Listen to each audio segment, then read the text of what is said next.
অন্তর্বর্তী সরকারের প্রধান উপদেষ্টা ডক্টর মোহাম্মদ ইউনূস জানিয়েছেন, আগামী ফেব্রুয়ারিতে রমজানের আগেই দেশে ত্রয়োদশ সংসদ নির্বাচন অনুষ্ঠিত হবে। তিনি আশা প্রকাশ করেন, নির্বাচন হবে সময়মতো ও বিশ্বাসযোগ্য।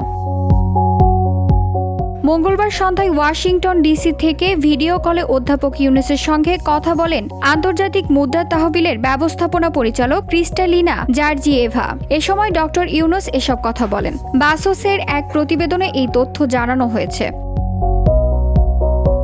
IMF এর ব্যবস্থাপনা পরিচালক মোহাম্মদ ইউনূসের নেতৃত্বে ভূয়সী প্রশংসা করেছেন এবং বাংলাদেশের অর্থনীতির পুনরুদ্ধারের তার অবদান স্বীকার করেছেন। ডক্টর ইউনূস উল্লেখ করেন, তার সরকার ইতিমধ্যেই ব্যাংকিং খাত পুনর্গঠন এবং রাজস্ব সংগ্রহ জোরদারের জন্য পদক্ষেপ গ্রহণ করেছে।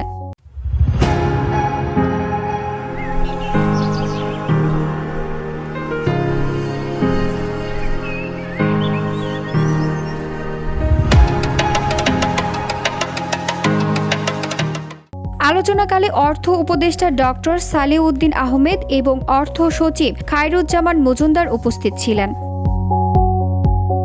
VOD Bangla news desk.